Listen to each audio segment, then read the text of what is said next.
SSC ചാലഞ്ചേഴ്സിന്റെ പുതിയൊരു വീഡിയോയിലേക്ക് എല്ലാ കൂട്ടുകാർക്കും സ്വാഗതം. അപ്പം ഇന്ന് നമ്മൾ ഡിസ്കസ് ചെയ്യാൻ പോകുന്നത് ക്വസ്റ്റ്യൻസോ അതുപോലെ തന്നെ ആൻസേഴ്സോ ഒന്നുമല്ല. ഓൾറെഡി നിങ്ങൾ തമ്മിൽ കണ്ടപ്പോൾ മനസ്സിലായി കാണും. SSC കുറിച്ച് അതുപോലെ SSC CGL എക്സാമിനെ കുറിച്ച്. കാരണം നമ്മുടെ കൂട്ടത്തിൽ പലരും കാണും അല്ലെ, ആദ്യമായിട്ട് SSCയുടെ എക്സാം അല്ലെങ്കിൽ ആദ്യമായിട്ട് CGL എക്സാം അറ്റംപ്റ്റ് ചെയ്യാൻ പോകുന്ന കൂട്ട്. അപ്പൊ അവർക്ക് ചിലപ്പം എന്താണ് CGL അല്ലെങ്കിൽ അതിന്റെ എങ്ങനെയാണ് അതിന് ക്വാളിഫൈ ആവുന്നത്, എന്തൊക്കെയാണ് അതിന് പഠിക്കേണ്ടത് എന്നുള്ള കാര്യത്തിലൊക്കെ ഒരു കൺഫ്യൂഷൻ കാണും. അപ്പൊ അവർക്ക് വേണ്ടിയിട്ടുള്ളതാണ് ഇന്നത്തെ വീഡിയോ. അപ്പം എന്തായാലും വീഡിയോ കണ്ടിട്ട് എല്ലാവരും അവരവരുടെ അഭിപ്രായങ്ങൾ ഉറപ്പായിട്ടും നമ്മളോട് പറയുക. ഓക്കെ, നമുക്ക് എന്തായാലും വീഡിയോയിലോട്ട് കിടക്കാം. ആദ്യം നമ്മൾ എന്താണ് SSC CGL എന്ന് മനസ്സിലാക്കുക. SSC എന്ന് പറയുന്നത് സ്റ്റാഫ് സെലക്ഷൻ കമ്മീഷൻ കണ്ടക്ട് ചെയ്യുന്ന പരീക്ഷയാണ് CGL അല്ലെങ്കിൽ കമ്പൈൻഡ് ഗ്രാജുവേറ്റ് ലെവൽ എക്സാമിനേഷൻ എന്ന് പറയും. CGL പോലെ തന്നെ CHSL ഉണ്ട്, MTS ഉണ്ട്, CPU ഉണ്ട്, അങ്ങനെ പല എക്സാംസ് SSC കണ്ടക്ട് ചെയ്യും. നമുക്കറിയാം UPSC എക്സാംസ് കണ്ടക്ട് ചെയ്യുന്നത് IPS, IAS, IRS പോലെയുള്ള ഓഫീസേഴ്സിനെയൊക്കെ നമുക്ക് വാർത്തെടുക്കാൻ വേണ്ടിയിട്ടുള്ള എക്സാംസ് ഒക്കെയാണ് UPSC എക്സാം. അതാണ് കൂടുതൽ ടഫസ്റ്റ് എക്സാം എന്ന് പറയും. അതിന് തൊട്ട് താഴെ നിൽക്കുന്ന ഒരു എക്സാം തന്നെയാണ് SSC CGL എന്ന് പറയുന്നത്. അപ്പം SSC വഴി മെയിൻ ആയിട്ട് വരുന്ന പോസ്റ്റുകൾ income tax assistant, GST inspector, അതുപോലെ തന്നെ CBI, പ്രിവെന്റീവ് ഓഫീസേഴ്സ്, അങ്ങനെ പല രീതിയിലുള്ള പല വകുപ്പുകളിലോട്ടും ഒക്കെ പോസ്റ്റിംഗ് നടക്കുന്നത് ഈ SSC CGL ത്രൂ ആണ്.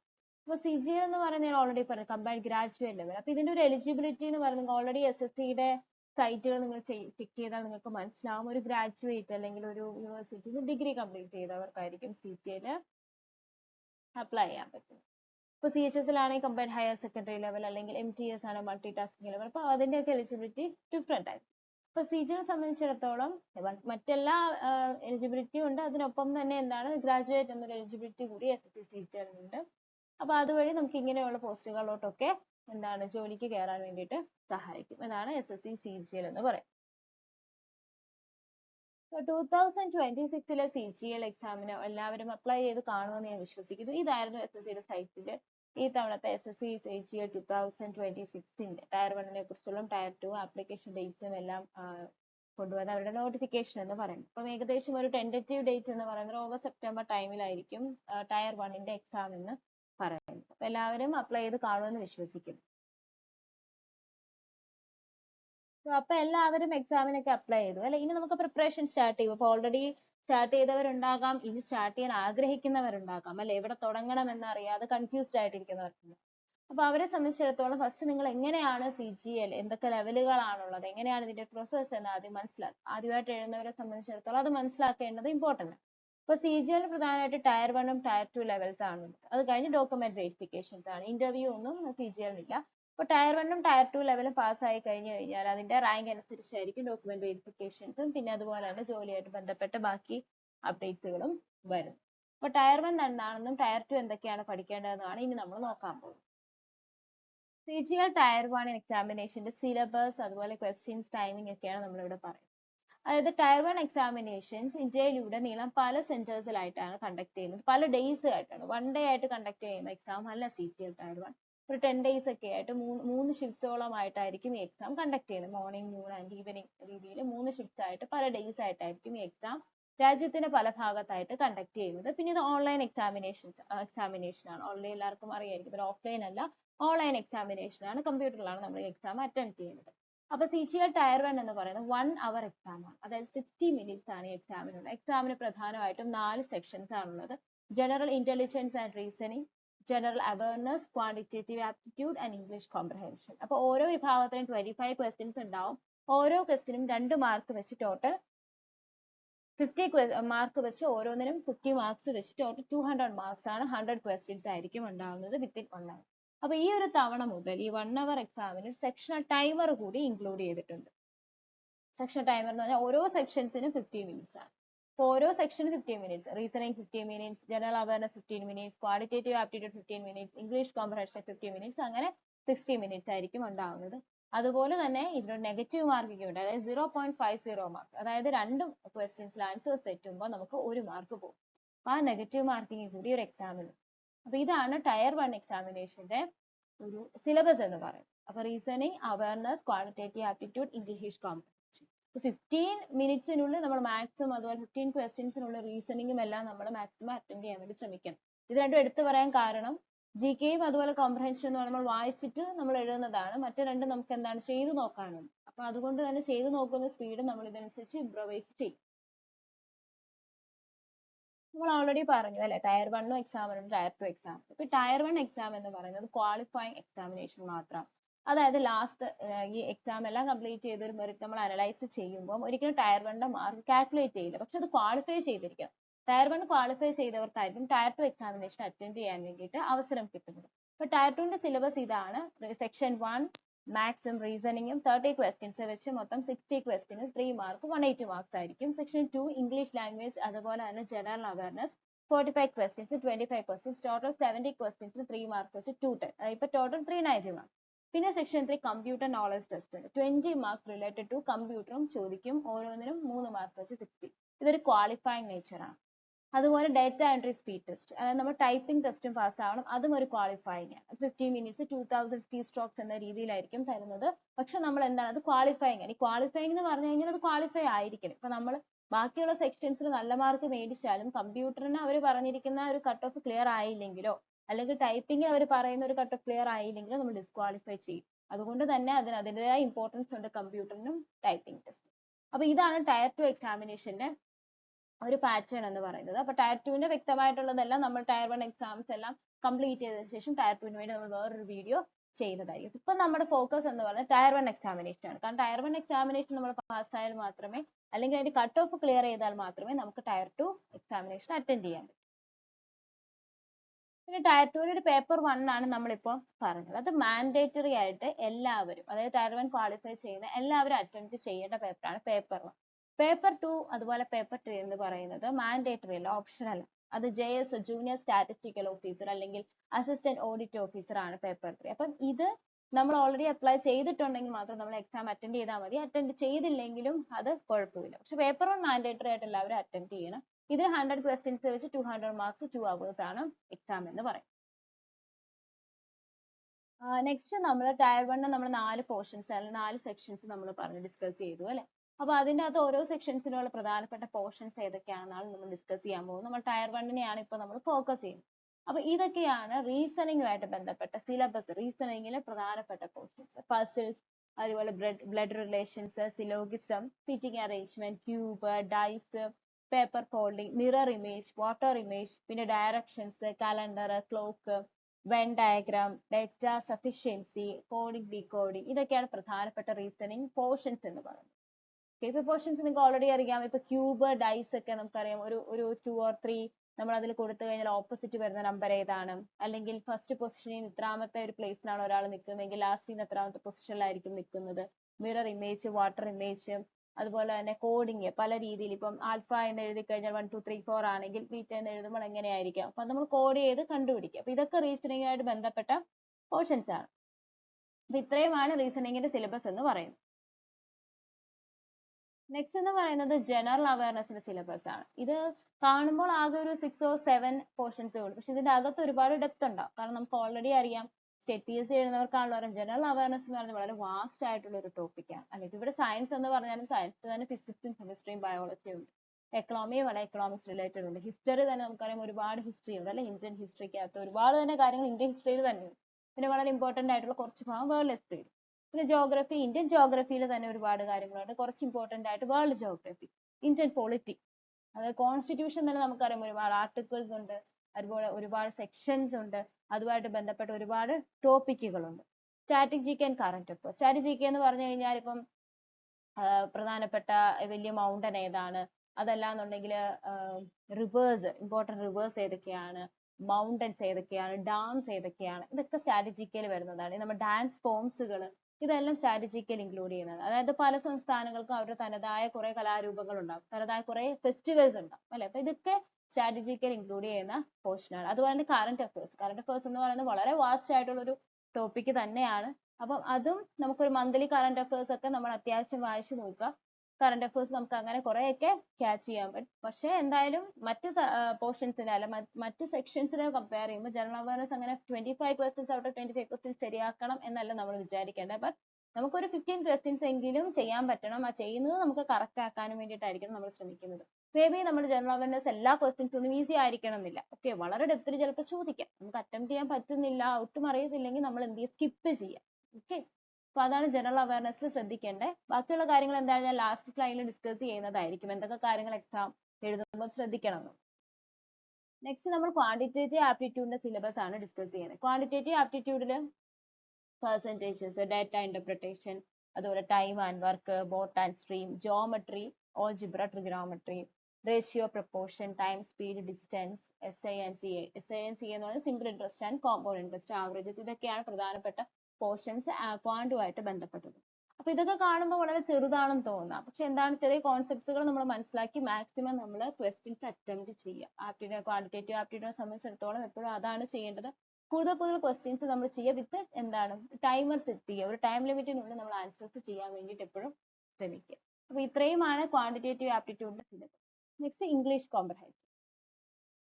നമുക്ക് പ്രെഡിക്റ്റ് ചെയ്യാൻ ഒരുപാട് പറ്റാത്തൊരു സബ്ജക്ട് ഇംഗ്ലീഷ് കോംപ്രഹെൻഷൻ ആണ്. GK ഒബ്വിയസ്ലി പറഞ്ഞ പോലെ തന്നെ നമുക്ക് ഒരുപാട് അങ്ങനെ പ്രെഡിക്റ്റ് ചെയ്യാൻ പറ്റില്ല എവിടെ നിന്ന് വരും എന്നുള്ളത്. കാരണം ഇന്ന പോർഷൻ ഉള്ളെങ്കിൽ പോലും കറണ്ട് അഫയേഴ്സ് നമുക്കറിയാം, ഒരുപാട് കാര്യങ്ങൾ നടക്കുന്നതുകൊണ്ട് തന്നെ കറണ്ട് അഫയേഴ്സ് ചിലപ്പം കുറച്ച് ഡെപ്തിലൊക്കെ ചോദിക്കാം.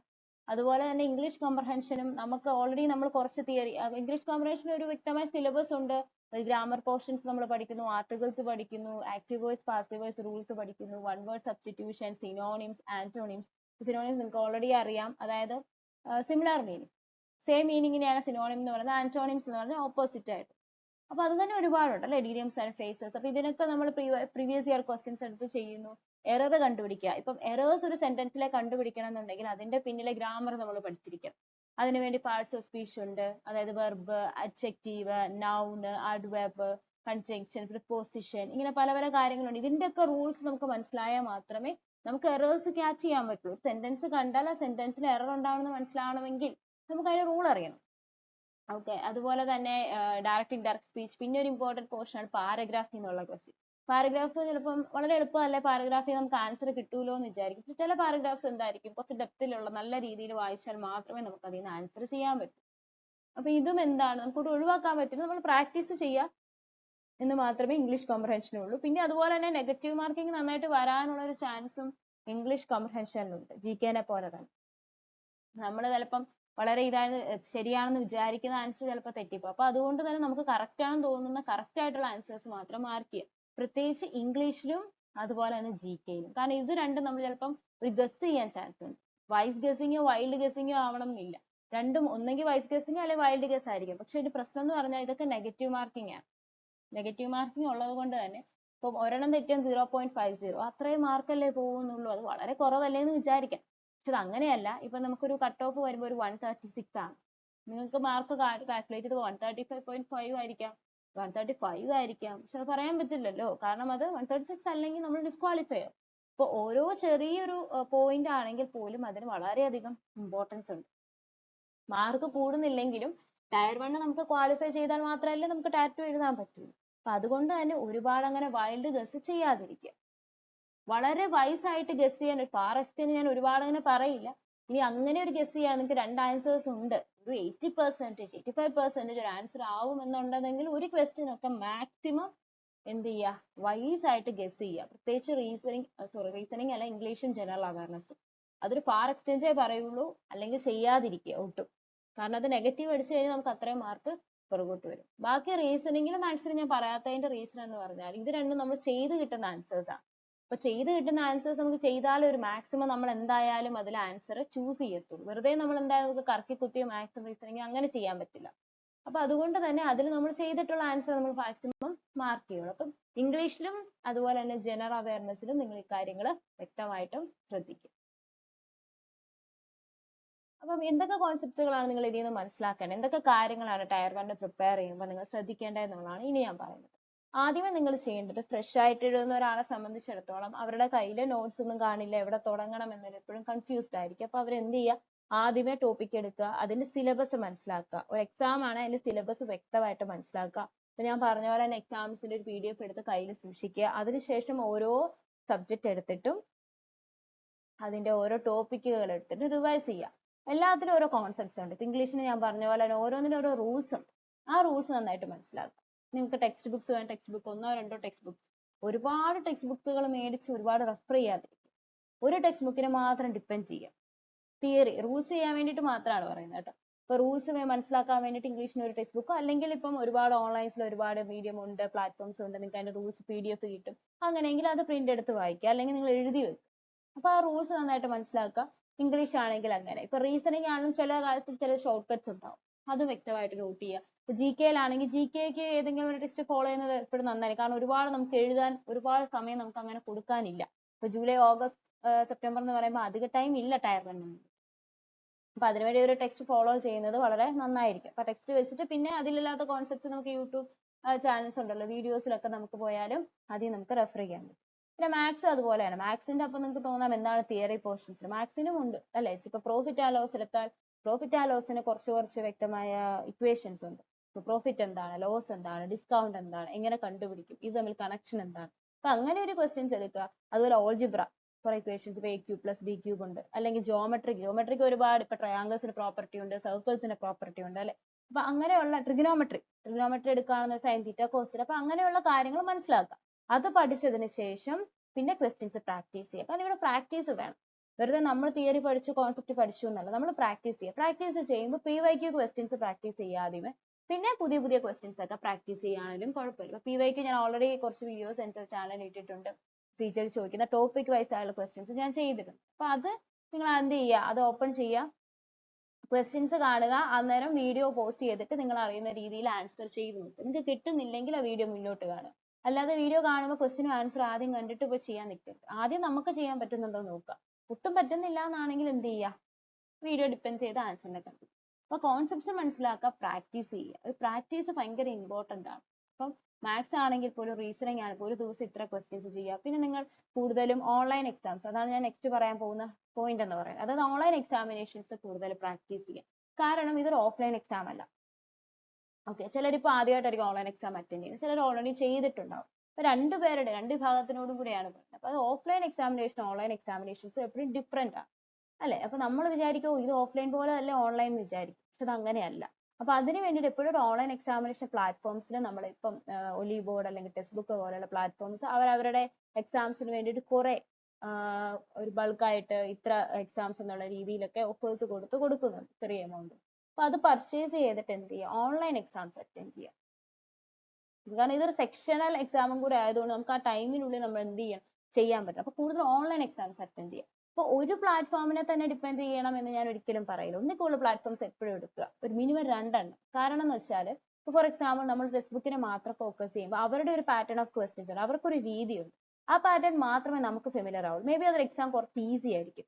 അപ്പൊ നമുക്ക് നല്ല മാർക്ക് കിട്ടുമ്പോൾ നമ്മൾ എന്ത് വിചാരിക്കും, ഇത്രേ ഉള്ളൂ എക്സാം എന്ന് വിചാരിക്കും, വളരെ ഈസി ആണല്ലോ എന്ന് വിചാരിക്കും. പക്ഷെ അങ്ങനെയല്ല. അപ്പം നമുക്ക് കിട്ടുന്ന ക്വസ്റ്റ്യൻസ് കുറച്ച് ടഫ് ആണെങ്കിൽ നമുക്ക് കുറച്ചുകൂടെ എന്താണ് ടെൻസ്ഡ് ആകും. അപ്പൊ നമ്മൾ വേറെ പ്ലാറ്റ്ഫോം, ഫോർ എക്സാമ്പിൾ ഒലി ബോർഡിനെ ഡിപ്പെൻഡ് ചെയ്യും, അവരുടെ കുറച്ചും കൂടെ ടഫ് ആവും. അപ്പൊ അങ്ങനെ വന്നു കഴിയുമ്പോൾ മാർക്ക് കുറഞ്ഞാലും ഇല്ലെങ്കിലും നമുക്ക് എവിടെയാണ് തെറ്റ് പറ്റിയത്, നമുക്ക് ഏത് പോർഷൻ ആണ് ഇനി ശ്രദ്ധിക്കേണ്ടത്, നമ്മൾ കുറച്ചും കൂടെ നോക്കുക. അപ്പൊ എപ്പോഴും മിനിമം ഒരു 2 പ്ലാറ്റ്ഫോംസ് എങ്കിലും നിങ്ങൾ എക്സാംസ് അറ്റൻഡ് ചെയ്യാൻ നോക്കുക. ഓൺലൈൻ എക്സാമിനേഷൻസ് അറ്റൻഡ് ചെയ്യണം. ഓക്കെ, ആഴ്ചയിൽ 1-2 എക്സാംസ് വെച്ച് അറ്റൻഡ് ചെയ്യുക. എക്സാം വെറുതെ അറ്റൻഡ് ചെയ്ത് ഇപ്പൊ 100-ൽ എനിക്ക് മാർക്ക് കുറഞ്ഞു അല്ല മാർക്ക് കൂടി അവിടെ കൊണ്ട് നിർത്തരുത്. ഒരു എക്സാം അറ്റൻഡ് ചെയ്യുന്നതിനേക്കാളും ഇമ്പോർട്ടന്റ് ആയിട്ടൊരു കാര്യമാണ് അതിനെ അനലൈസ് ചെയ്യാൻ.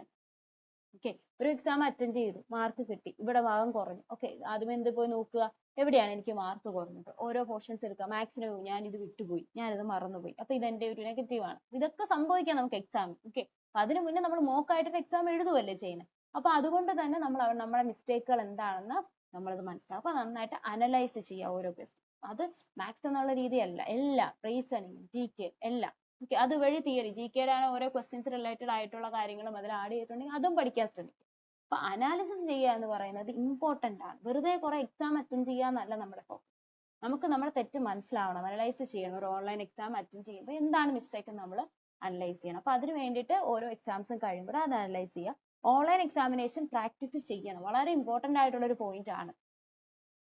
നെക്സ്റ്റ് പ്രാക്ടീസ് ക്വസ്റ്റ്യൻസ്, പ്രാക്ടീസ് വിത്ത് ടൈമർ. അതായത് നമ്മളിപ്പോ ഒരു ഓഫ്ലൈൻ എക്സാം ഓൾറെഡി നമ്മൾ PDF എടുത്ത് ഒരു പ്രോഫിറ്റ് ആൻഡ് ലോസ് 10 ക്വസ്റ്റ്യൻസ് നമ്മൾ അറ്റംപ്റ്റ് ചെയ്യാന്ന് വിചാരിച്ചു. അപ്പൊ നമ്മൾ 10 ക്വസ്റ്റ്യൻസ് ഇരുന്നു, ഒരു 15 മിനിറ്റ്സ് ഇരുന്നു, ഓക്കെ 30 മിനിറ്റ്സ് ഇരുന്നു, ഒരു 45 മിനിറ്റ്സ് ആയപ്പോൾ നമുക്ക് ബോറടിച്ചു. അപ്പൊ നമ്മൾ എന്ത് ചെയ്തു, എന്നാ ഞാനൊന്ന് ഫ്രഷ് ചെയ്തിട്ട് ഒന്ന് കറങ്ങിയിട്ട് വരാമെന്നും പറഞ്ഞിട്ട് അപ്പുറം ഇപ്പുറം ഒക്കെ പോയി വെള്ളമൊക്കെ കുടിച്ച് 1 മണിക്കൂർ കഴിഞ്ഞ് ഒരു 1 hour കഴിഞ്ഞ് വീണ്ടും വന്ന് എഴുതുന്നു.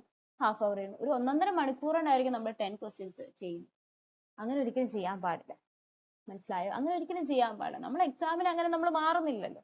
നമ്മളൊരു 15 മിനിറ്റ്സ് ഒരു 10 ക്വസ്റ്റ്യൻസ് എടുത്തു കഴിഞ്ഞാൽ ഒരു 10-15 മിനിറ്റ്സ് കൊടുത്ത് അതിനുള്ളിൽ നമുക്ക് എത്ര വർക്കൗട്ട് ചെയ്യാൻ പറ്റുന്ന ഒരു ടൈമർ നമുക്ക് സെറ്റ് ചെയ്ത് മാത്രമേ നിങ്ങൾ ക്വസ്റ്റ്യൻസ് പ്രാക്ടീസ് ചെയ്യാവുള്ളൂ. 15 മിനിറ്റ്സ് കഴിയുമ്പോൾ നിങ്ങൾക്ക് എത്ര ക്വസ്റ്റ്യൻസ് അറ്റംപ്റ്റ് ചെയ്യാൻ പറ്റുന്നു? ഓക്കെ, 5 ക്വസ്റ്റ്യൻസേ ഉള്ളൂ, ഓക്കെ, 3 ക്വസ്റ്റ്യനേ ഉള്ളൂ, ഓക്കെ. ചിലപ്പോൾ ആദ്യമായിട്ട് പഠിക്കുന്നവർക്ക് ചിലപ്പോൾ 1 or 2 ക്വസ്റ്റ്യൻസ് അറ്റംപ്റ്റ് ചെയ്യാൻ പറ്റുന്നുണ്ടാവുള്ളൂ. ഓക്കെ, അത് മതി. ബാക്കി ക്വസ്റ്റ്യൻസിന് എന്താണ് തെറ്റ് പറ്റുന്നത്, എനിക്ക് എന്തുകൊണ്ട് ചെയ്യാൻ പറ്റുന്നില്ല എന്നാണ് നമ്മൾ ഫോക്കസ് ചെയ്യേണ്ടത്. അല്ലാതെ 15 മിനിറ്റ് അല്ല, അത് ഞാൻ ഒരു 30 മിനിറ്റോ 45 മിനിറ്റോ എക്സാം അറ്റൻഡ് ചെയ്തിട്ട് കാര്യം. ഇത് ടൈം കൺസ്യൂം അല്ലെ ടൈം കൺസ്ട്രെയിൻഡ് ആയിട്ടൊരു എക്സാം ആണ് നമ്മൾ എന്തായാലും എഴുതുന്നത്. ഒരു ടൈം ഭയങ്കര ഇമ്പോർട്ടന്റ് ആണ്. അപ്പൊ നമ്മൾ ഓഫ്ലൈൻ എഴുതിയാൽ ടൈം എഴുതി വേണം നമ്മൾ എന്ത് ചെയ്യാൻ വേണ്ടി, ടൈം നോട്ട് ചെയ്തിട്ട് വേണം നമ്മൾ ഓരോ ക്വസ്റ്റ്യൻസും പ്രാക്ടീസ് ചെയ്യാൻ വേണ്ടി. നമുക്കിപ്പോ ഒരുപാട് സമയം കിട്ടിയാൽ എന്തായിരിക്കും, നമ്മൾ മേ ബി ആ ക്വസ്റ്റ്യൻ ആൻസർ കണ്ടെത്തുമായിരിക്കും അല്ലെ. പക്ഷെ എന്താണ്, അങ്ങനെ കിട്ടിയിട്ട് കാര്യമില്ല. അതുപോലെ തന്നെ നിങ്ങൾ ഇത് ഇങ്ങനെയുള്ള ഓൺലൈൻ എക്സാമിന് പഠിക്കേണ്ട ഒരു കാര്യമാണ് സ്കിപ്പിംഗ് ദ ക്വസ്റ്റ്യൻ എന്ന് പറയുന്നത്. നമുക്ക് ചിലപ്പം നമ്മൾ വിചാരിക്കും ഈ ക്വസ്റ്റ്യൻ വളരെ ഈസിയാണ്, ഇത് എനിക്ക് കിട്ടുന്നില്ല, ഞാനിത് കിട്ടിയിട്ടേ പോകുന്നുള്ളൂ. അത് നമുക്ക് നമ്മളോട് തന്നെയുള്ള ഒരു ഈഗോ മനസ്സിലുണ്ടാവും. ഇത് ഈസി ക്വസ്റ്റ്യൻ ആണല്ലോ, എനിക്ക് കിട്ടുന്നില്ല, ഞാനിത് കിട്ടിയിട്ടേ ഇനി മുന്നോട്ട് പോകുന്നുള്ളൂ. അങ്ങനെയൊന്നും നമ്മൾ ഒരിക്കലും മോക്ക് എക്സാമിന് നിങ്ങൾ എടുത്താൽ പോലും നിങ്ങൾ കറക്റ്റ് മെയിൻ എക്സാമിന് വരുമ്പോൾ അങ്ങനെ ഒരു ഫോക്കസ് എടുക്കരുത്. കാരണം എന്ന് പറഞ്ഞു കഴിഞ്ഞാൽ മേ ബി നിങ്ങൾക്ക് ഫസ്റ്റ് ക്വസ്റ്റ്യൻ ഈസി ആയിരിക്കും, നിങ്ങൾ അതിന് വേണ്ടിയിട്ട് അത് കിട്ടാൻ വേണ്ടി ഒരു 3-4 മിനിറ്റ്സ് അവിടെ എടുക്കണം. ആകെ 15 മിനിറ്റ്സ് ആണ് നിങ്ങൾക്ക് മാക്സിമം 25 ക്വസ്റ്റ്യൻ അറ്റംപ്റ്റ് ചെയ്യാൻ വരുന്നത്. അപ്പൊ അതിലൊരു 3-4 മിനിറ്റ് ഒരു ക്വസ്റ്റ്യൻ എന്നാൽ നിങ്ങൾക്ക് ബാക്കി ക്വസ്റ്റ്യൻസ് നിങ്ങൾക്ക് നോക്കാൻ പോലും സമയം കിട്ടില്ല. ഇതിനേക്കാളും നിങ്ങൾക്ക് അറിയാവുന്ന ക്വസ്റ്റ്യൻ ചിലപ്പോൾ ലാസ്റ്റ് ഉണ്ടാവും. അപ്പൊ വൈസ് സ്കിപ്പ് ചെയ്യുക. നിങ്ങൾക്ക് അറിയത്തില്ലേ, സ്കിപ്പ് ചെയ്ത് പോവുക. അറിയത്തില്ലേ, സ്കിപ്പ് ചെയ്ത് ചിലപ്പോൾ ആദ്യത്തെ ഒരു 4-5 ക്വസ്റ്റ്യൻ നിങ്ങൾക്ക് ഒട്ടും പറ്റുന്നില്ലായിരിക്കും, സ്കിപ്പ് ചെയ്ത് കൊള്ളുക. ചിലപ്പോൾ 10ാമത്തെ ക്വസ്റ്റ്യൻ ആയിരിക്കും നിങ്ങൾക്ക് കിട്ടുന്നത്. അപ്പൊ എന്റെ ഒരു ഒപ്പീനിയൻ 15 മിനിറ്റ്സ് എക്സാമിൽ നിങ്ങൾ 25 ക്വസ്റ്റ്യൻസ് 2 ടൈംസ് എങ്കിലും നിങ്ങളുടെ കണ്ണിലൂടെ വരണം. ഒരു ക്വസ്റ്റ്യൻ 2 തവണ എങ്കിലും നിങ്ങളുടെ കണ്ണിൽ പെടണം. അപ്പൊ ആദ്യമേ നിങ്ങൾക്ക് പറ്റുന്ന കാര്യങ്ങൾ ചെയ്യുക. ആദ്യത്തെ റൗണ്ട് പോകുമ്പോൾ ഒരു 4-5 ക്വസ്റ്റ്യനേ കിട്ടുന്നുള്ളൂ, ശരി. അടുത്ത ഫോക്കസ് ചെയ്യുമ്പോൾ നിങ്ങൾക്ക് കുറച്ചുകൂടി ക്വസ്റ്റ്യൻസ് ചെയ്യാൻ പറ്റും. അല്ലാതെ ആദ്യമേ തന്നെ പലർക്കും പറ്റുന്നത് വെച്ചാൽ ആദ്യമേ കുറച്ച് എക്സാം കഴിയുമ്പോൾ 4-5 ക്വസ്റ്റ്യൻസ് അത് ടഫ് ആയി കഴിയുമ്പോൾ നമുക്ക് മൊത്തത്തിൽ ഡിമോട്ടിവേറ്റഡ് ആവും. ഈ പരീക്ഷ പോയി, ഇനി കിട്ടാനേ പോകുന്നില്ല. അങ്ങനെ നമ്മൾ ഡിമോട്ടിവേറ്റഡ് ആവരുത്. ഓക്കെ, മേ ബി കുറച്ചുകൂടി ഈസി നമുക്ക് ചെയ്യാൻ പറ്റുന്ന ക്വസ്റ്റ്യൻസ് ഒക്കെ മുന്നോട്ടുണ്ടാവും. എല്ലാം ഒന്നും ഡിഫിക്കൽട്ട് ആവണം എന്നില്ല. ഈസി ഉണ്ടാവും, ഡിഫിക്കൽട്ട് ഉണ്ടാവും, മീഡിയം ലെവൽ ക്വസ്റ്റ്യൻസ് ഉണ്ടാവും. ഓക്കെ, എല്ലാവർക്കും അറ്റംപ്റ്റ് ചെയ്യാൻ പറ്റുന്ന ക്വസ്റ്റ്യൻസും അതിലുണ്ടാവും. ആ ഒരു വിശ്വാസം നമ്മൾ ഉണ്ടാവണം. അപ്പൊ ഇതൊക്കെ നമ്മൾ കിട്ടുന്ന, ഞാൻ ഓൾറെഡി പറഞ്ഞ പോലെ ഓൺലൈൻ എക്സാമിനേഷൻസ് അറ്റൻഡ് ചെയ്യുമ്പോൾ നമ്മുടെ മനസ്സിൽ അത് എപ്പോഴും ഉറച്ചിട്ട് വേണം നിൽക്കാൻ. ആ ഒരു മൈൻഡ്, നമ്മൾ പോസിറ്റീവ് ആയ ഒരു മൈൻഡ് സെറ്റ് നമ്മൾ എപ്പോഴും കീപ്പ് ചെയ്യണം. അതിനാണ് ഞാൻ ഓൾറെഡി ഓൺലൈൻ എക്സാമിനേഷൻസ് അറ്റംപ്റ്റ് ചെയ്യണമെന്ന്. അപ്പൊ നമുക്ക് നമ്മുടെ ഒരു സ്ട്രാറ്റജി, നമ്മുടെ ഒരു രീതി, നമ്മുടെ മൈൻഡ് അങ്ങനെ ട്രെയിൻഡ് ആവും കുറെ നാൾ എക്സാമിനേഷൻ. അല്ലാതെ പുതിയതായിട്ട് നമ്മൾ എഴുതാൻ പോകുമ്പോൾ നമ്മുടെ മനസ്സിൽ ട്രെയിൻഡ് അല്ല. അപ്പൊ നമുക്ക് ഭയങ്കര ടെൻസ്ഡ് ആവും. അപ്പൊ നമ്മൾ മൊത്തം ബ്ലാക്ക് ഔട്ട്, നമുക്കൊന്നും ഓർമ്മ ഉണ്ടാവത്തില്ല, ഒന്നും അറ്റംപ്റ്റ് ചെയ്യാൻ പോലും പറ്റില്ല. ഓക്കെ, അപ്പൊ അങ്ങനെ തന്നെ എന്ത് ചെയ്യണം, ടൈമർ വെച്ച് വേണം നിങ്ങൾ ക്വസ്റ്റ്യൻസ് ചെയ്യാൻ വേണ്ടി. പിന്നെ ഇതിന്റെ അകത്ത് നിങ്ങൾ ഓൾറെഡി കണ്ടു, ടയർ 2 അറ്റംപ്റ്റ് ചെയ്ത് കഴിയുമ്പോൾ അവിടെ ഒരു ടൈപ്പിംഗ് ടെസ്റ്റ് ഉണ്ട് അല്ലെ, ഡേറ്റ എൻട്രി ടൈപ്പിംഗ് ടെസ്റ്റ്. അത് ക്വാളിഫയിങ് ആണ്, പക്ഷെ അത് ഇമ്പോർട്ടന്റ് ആണ്. നമ്മൾ ബാക്കിയുള്ളതിന് എത്ര മാർക്ക് മേടിച്ചു എന്ന് പറഞ്ഞാൽ പോലും, ഞാൻ ഓൾറെഡി പറഞ്ഞ പോലെ കമ്പ്യൂട്ടർ ക്വാളിഫയിങ് ആണ്. അതിനൊപ്പം തന്നെ ഈ ടൈപ്പിംഗ് ക്വാളിഫയിങ് ആണ്, അത് ക്വാളിഫൈ ആയിരിക്കണം. ഓക്കെ, അപ്പൊ അത് 15 മിനിറ്റ്സ് കൊണ്ട് ഇത്രയും സ്ട്രോക്സ് നമ്മൾ എന്ത് ചെയ്യണം, ടൈപ്പ് ചെയ്യണം. ഓക്കെ, അപ്പൊ എൻ്റെ ഒരു അഭിപ്രായം പറയുകയാണെങ്കിൽ, ഇപ്പൊ സമയം കിട്ടുകയാണെങ്കിൽ നിങ്ങൾ കുറച്ചായിട്ട് ടൈപ്പിംഗ് പഠിക്കുന്നത് വളരെ ബെറ്റർ ആയിരിക്കും. ലാപ്ടോപ്പിലാണെങ്കിൽ ലാപ്ടോപ്പ് കീബോർഡ് അല്ല, അല്ലാത്ത കീബോർഡ് യൂസ് ചെയ്തിട്ട് ടൈപ്പിംഗ് പഠിക്കാൻ വേണ്ടി ശ്രദ്ധിക്കുക. കുറച്ച് സമയം അതിന് വേണ്ടിയിട്ട് ഫോക്കസ് ചെയ്യുക. കാരണം ടയർ 1 റിസൾട്ട് വന്നാൽ ഒരുപാട് ടൈം ഒന്നും ടയർ 2 കിട്ടില്ല. മേ ബി 1 മന്ത് ഒക്കെ കിട്ടിയാലേ കിട്ടി. അപ്പൊ ആ സമയത്തുള്ള ടൈപ്പിംഗ് ചെയ്യാന്ന് പറഞ്ഞാൽ ചിലപ്പോൾ എല്ലാവർക്കും പോസിബിൾ ആവുന്ന കാര്യമില്ല. ഓക്കെ, അപ്പൊ അത് ഭയങ്കര ഇമ്പോർട്ടന്റ് തന്നെയാണ്. അതിന് നമുക്ക് തീർത്തും അങ്ങനെ ഒരു മാറ്റി നിർത്താൻ പറ്റില്ല. കാരണം ക്വാളിഫയിങ് എന്ന് പറഞ്ഞാൽ ക്വാളിഫൈ ആയിരിക്കണം. ബാക്കി നമ്മൾ എത്ര മാർക്ക് ഇപ്പൊ കഷ്ടപ്പെട്ട് പഠിച്ചു എന്ന് പറഞ്ഞിട്ടും കാര്യമില്ല. അപ്പൊ ഈ കമ്പ്യൂട്ടറും ടൈപ്പിംഗ് എന്ന് പറയുന്നത് ഭയങ്കര ഇമ്പോർട്ടന്റ് ആണ്. അപ്പൊ നിങ്ങൾ കുറച്ചായിട്ട് ടൈപ്പിംഗ് ചെയ്യുക, ടൈപ്പിംഗ് പഠിക്കുക. അതിന് ഒരുപാട് സോഫ്റ്റ്വെയർസ് ഇപ്പൊ അവൈലബിൾ ആണ്. നിങ്ങൾക്ക് യൂട്യൂബ് വീഡിയോസ് കണ്ടു കഴിഞ്ഞാൽ അറിയാൻ പറ്റും. കുറച്ചായിട്ട് ടൈപ്പ് ചെയ്യുക. ആദ്യമൊക്കെ കുറെയൊക്കെ തെറ്റ് പറ്റും, അക്യുറസി ഒക്കെ 70-75% ആവും. അപ്പൊ നമ്മുടെ എയിം 90-95% ആയിരിക്കണം അക്യുറസി. തെറ്റുകൾ വരാൻ പാടില്ല. എത്രയോ വേർഡ്സ് പെർ മിനിറ്റ് എന്നുള്ള രീതിയിൽ നമ്മൾ എന്ത് ചെയ്യണം, നല്ല സ്പീഡിൽ ചെയ്യാൻ വേണ്ടി ശ്രമിക്കണം. പക്ഷേ പെട്ടെന്നുണ്ടാകുന്നതല്ല, ഒരു രാത്രി വെളുക്കുമ്പോൾ ഉണ്ടാകുന്നതല്ല ഇതൊന്നും. ഇതൊക്കെ പ്രാക്ടീസ് കൊണ്ട് മാത്രം സംഭവിക്കുന്നത്. അപ്പൊ നിങ്ങൾ കുറച്ച് സമയം ടൈപ്പിംഗ് ചെയ്യുകയാണെങ്കിൽ അത് കുറച്ച് ബെറ്റർ ആയിരിക്കും എന്നാണ് എൻ്റെ ഒരു അഭിപ്രായം. അതുപോലെ തന്നെ ടൈപ്പിംഗ് ചെയ്യുമ്പോൾ നിങ്ങൾ വേറൊരു കാര്യം ശ്രദ്ധിക്കേണ്ടത്, ടൈപ്പിങ്ങിന്റെ സൗണ്ട് കൂടി നിങ്ങൾ ബാക്ക്ഗ്രൗണ്ടിൽ കൊടുത്ത് ടൈപ്പ് ചെയ്യുക. അതായത് യൂട്യൂബിൽ തന്നെ ടൈപ്പ് റൈറ്ററിന് സൗണ്ട് ഉണ്ടാവും. ആ സൗണ്ട് കൊടുത്ത് തന്നെ നിങ്ങൾ ടൈപ്പിംഗ് ചെയ്യാൻ വേണ്ടി ശ്രദ്ധിക്കുക. കാരണം എന്താണെന്ന് വെച്ചാൽ നമ്മൾ വീട്ടിലിരുന്ന് നമ്മുടെ സ്പേസിലിരുന്ന് നമ്മുടെ റൂമിലിരുന്ന് കാം ആൻഡ് ക്വയറ്റ് ആയിട്ടുള്ള സാഹചര്യത്തിൽ ഇരുന്നായിരുന്നു നമ്മൾ ടൈപ്പ് ചെയ്യുന്നത്. അതുപോലെ അല്ല ഒരു എക്സാം സെന്ററിൽ ചെല്ലുമ്പോൾ. അവിടെ നമ്മുടെ കൂടെയുള്ള എല്ലാവരും ഒന്ന് ടൈപ്പ് ചെയ്യും. അപ്പൊ അവരുടെ ആ സൗണ്ടിന്റെ ഡിസ്റ്റർബൻസ് അല്ലെങ്കിൽ ഡിസ്ട്രാക്റ്റഡ് ആവാതിരിക്കാൻ വേണ്ടി നമ്മൾ അങ്ങനെ തന്നെ എന്ത് ചെയ്യണം, ആ ഒരു സറൗണ്ടിങ് സ്റ്റേറ്റിൽ തന്നെ നമ്മൾ ടൈപ്പ് ചെയ്യുക. അപ്പൊ ആ ഒരു സൗണ്ട് ബാക്ക്ഗ്രൗണ്ടിൽ കൊടുത്ത് യൂട്യൂബിൽ ഉണ്ടാവും, അത് ഓൺ ചെയ്തിട്ട് നിങ്ങൾ ടൈപ്പിംഗ് പഠിക്കാൻ വേണ്ടിയിട്ട് ശ്രദ്ധിക്കുക. അപ്പൊ അതെപ്പോഴും കുറച്ചൊരു ബെനിഫിറ്റ് ആയിരിക്കും ടൈപ്പിനെ സംബന്ധിച്ചിടത്തോളം. അപ്പൊ അതിനും കൂടെ കുറച്ച് സമയം കണ്ടെത്തുന്നത് വളരെ ഒരു നല്ല കാര്യമായിരിക്കും. അപ്പൊ ഇത്രയും കാര്യങ്ങളൊക്കെ പ്രധാനപ്പെട്ട കാര്യങ്ങൾ ശ്രദ്ധിക്കുക. അപ്പൊ ഇനിയും പ്രിപ്പറേഷൻ സ്റ്റാർട്ട് ചെയ്യാത്തവര് സ്റ്റാർട്ട് ചെയ്യുക. പിന്നെ നെഗറ്റീവ് മാർക്സ് ഞാൻ ഓൾറെഡി പറഞ്ഞു. നെഗറ്റീവ് മാർക്സ് ഈ ടയർ 1-നും ഉണ്ട്, ടയർ 2-നും ഉണ്ട്. ഓക്കെ, ടയർ 1 നമ്മൾ ഓൾറെഡി പറഞ്ഞു 1/2 0.50 ആണ്, വളരെ ഇമ്പോർട്ടന്റ് ആണ്. ടയർ 2-ന് അത് വ്യത്യാസമാണ് അതിന്റെ നെഗറ്റീവ് മാർക്കിംഗ് എന്ന് പറയുന്നത്. ഓക്കെ, അപ്പം ടയർ 1-ലാണെങ്കിലും ടയർ 2 നെഗറ്റീവ് മാർക്കിംഗ് എന്ന് പറയുന്നത് നമ്മൾ വളരെ ശ്രദ്ധിക്കണം. നമ്മൾ വിചാരിക്കുന്ന പറയുന്നത് ഈസിയാണ്, പക്ഷെ നമ്മൾ ചിലപ്പോൾ വിചാരിക്കും ഞാനൊരു GK ചെയ്തു, എനിക്ക് 25 ക്വസ്റ്റ്യൻ ഒരു 10 ക്വസ്റ്റ്യൻ ചെയ്യാൻ പറ്റുള്ളൂ. അപ്പൊ എനിക്ക് ഭയങ്കര പ്രൊവക്കേഷനാണ് മനസ്സിൽ, അതും കൂടെ ചെയ്യും, അതും കൂടെ ചെയ്യും. നമ്മളെ മനസ്സ് പറയും ഇതും കൂടെ അങ്ങ് ചെയ്യും, ഒരു 15 ആക്കാം, റൗണ്ട് ചെയ്തൊരു 15 ആക്കാം, അല്ലെങ്കിൽ 20 ആക്കാം. നമ്മൾ അതൊക്കെ നമ്മൾ എന്താണ് ഓവർകം ചെയ്യും. പക്ഷെ നമുക്ക് ആൻസറിന് ഒരു ഊഹവും പോലും ഇല്ല. നമുക്കൊരു വൈസ് ആയിട്ടൊരു ചൂസ് ചെയ്യാൻ പോലും നമുക്ക് പറ്റുന്നില്ല. ഗസ്റ്റ് ചെയ്യാൻ പോലും പറ്റാതിരുന്നിട്ടാണ് നമ്മൾ വെറുതെ ഇരുന്നിട്ട് 15 20 ചെയ്യാമെന്ന് പറഞ്ഞ് നമ്മൾ കിട്ടും. അപ്പൊ നമുക്ക് ഈ 10 എണ്ണത്തിന് മാർക്ക് കിട്ടുകയും ചെയ്യും, 20 എണ്ണത്തിന് നെഗറ്റീവ് പുറകോട്ട് അടിക്കുകയും ചെയ്യും. 20-ന് നെഗറ്റീവ് എന്ന് പറഞ്ഞാൽ ഏകദേശം 10 മാർക്കോളം പുറകോട്ട് പോകും. അപ്പൊ നമ്മൾ എപ്പോഴും നെഗറ്റീവ് മാർക്ക് മാക്സിമം കുറയ്ക്കാൻ നോക്കുക. നമുക്ക് അറിയുന്ന അത്രയും നമ്മൾ ചെയ്യുക. പിന്നെ ഞാൻ പറഞ്ഞ പോലെ ഫാർ എക്സ്റ്റെൻഡ് ഒരെണ്ണം ഒക്കെ വളരെ വൈസ് ആയിട്ട് ചൂസ് ചെയ്യാൻ പറ്റുമെങ്കിൽ മാത്രം, ഇല്ലെങ്കിൽ വിട്ടേക്കുക. ഞാൻ ഒരിക്കലും പറയില്ല, കാരണം ഒരിക്കലും അങ്ങനെ എടുക്കരുത്. കാരണം പല 0.2 0.3 0.5-ന്റെ വ്യത്യാസത്തിൽ ക്വാളിഫൈ ആകാത്തവരും ഉണ്ട്. ഓക്കെ, അപ്പൊ അത് നമ്മളെ സംബന്ധിച്ചിടത്തോളം നമുക്ക് ക്വാളിഫൈ ചെയ്യണം ടയർ 1-ന്. അപ്പൊ അതാണ് നമ്മുടെ. അപ്പൊ അതുകൊണ്ട് നെഗറ്റീവ് മാർക്കിംഗ് ഒരിക്കലും ചെയ്യാതിരിക്കുക. ആ ഒരു സാഹചര്യത്തിൽ നമ്മുടെ ഈഗോ ഒരിക്കലും വർക്ക് ആവാതിരിക്കുക. മേ ബി ഞാൻ ഇത്രയല്ലേ ചെയ്തുള്ളൂ, എനിക്ക് ഇതിൽ കൂടുതൽ ചെയ്യാൻ പറ്റൂല, ഇതൊക്കെ നമ്മുടെ മൈൻഡിലാണ്. നമ്മുടെ മൈൻഡ് നേരെ തിരിച്ചായിരിക്കും നമ്മളോട് പറയുന്നത്, ഇതും കൂടെ ചെയ്യും, ഇതും കൂടെ ചെയ്യുന്നതായിരിക്കും. അങ്ങനത്തെ ഒരു ഇഗോയും പാടില്ല. നെഗറ്റീവ് മാർക്കിംഗ് കുറയ്ക്കുക. അതുപോലെ നമ്മൾ ഓൾറെഡി പറഞ്ഞ പോലെ സ്കിപ്പ് ചെയ്യാനുള്ള ഒരു ആർട്ട് നമ്മൾ ഇതിൽ പഠിക്കണം. നമുക്ക് അത് നമ്മൾ സ്കിപ്പ് ചെയ്യുക. നമുക്കറിയാം നമ്മുടെ കണ്ണിൽ വരും. ഏത് ക്വസ്റ്റ്യൻ ആണ് 2 തവണയെങ്കിലും മിനിമം നമ്മുടെ കണ്ണിൽ വരാനുള്ള ട്രെയിൻഡ് നമ്മൾ മോക്ക് എക്സാം ഒക്കെ ചെയ്യുമ്പോൾ നമ്മൾ അത് പഠിക്കണം. അതിനാണ് നമ്മൾ മോക്ക് എക്സാമിനേഷൻസ് അല്ലെങ്കിൽ ഓൺലൈൻ എക്സാമിനേഷൻസ് അറ്റംപ്റ്റ് ചെയ്യണം എന്ന് പറയുന്നത്. എങ്കിൽ മാത്രമേ നമുക്ക് റിയൽ എക്സാമിൽ പോകുമ്പോൾ നമുക്ക് ആ സ്ട്രാറ്റജി യൂസ് ചെയ്യാൻ പറ്റൂ. അപ്പൊ ഇത്രയൊക്കെയാണ് പ്രധാനപ്പെട്ട കാര്യങ്ങൾ CGL ടയർ 1-നെ സംബന്ധിച്ചിടത്തോളം എന്ന് പറയുന്നത്. അപ്പൊ ആദ്യമായിട്ടൊക്കെ എഴുതാൻ പോകുന്നവർക്കും ഇനിയും പഠിക്കാൻ സ്റ്റാർട്ട് ചെയ്യാത്തവർക്കും, ഓൾറെഡി കുറച്ച് പേര് പഠിക്കാൻ സ്റ്റാർട്ട് ചെയ്തിട്ടുണ്ടാവും. അപ്പൊ ഇനിയും പഠിക്കാൻ സ്റ്റാർട്ട് ചെയ്യാത്തവർക്കും ഇനി സ്റ്റാർട്ട് ചെയ്യുക. പിന്നെ എന്തെങ്കിലും ഡൗട്ട്സോ എന്തെങ്കിലും ക്വയറീസോ ഉണ്ടെങ്കിൽ ഉറപ്പായിട്ടും എന്റെ കമന്റ് ബോക്സിൽ കമന്റ് ചെയ്യുക. എന്തെങ്കിലും എന്റെ ടെലിഗ്രാം ID ഉണ്ട്, അതിലും നിങ്ങൾക്ക് കണക്ട് ചെയ്യാവുന്നതാണ്. ഞാൻ മാക്സിമം ഹെൽപ്പ് ചെയ്യുന്നതായിരിക്കും. അപ്പൊ എന്തായാലും എല്ലാവർക്കും ബെസ്റ്റ് ഓഫ് ലക്ക്. വീഡിയോ ഇഷ്ടപ്പെട്ട എല്ലാവരും ലൈക്ക് ചെയ്യുക, ഷെയർ ചെയ്യുക, സബ്സ്ക്രൈബ് ചെയ്യുക. ഇനി പുതിയൊരു വീഡിയോ ആയിട്ട് കാണുന്നത് വരെ താങ്ക് യു.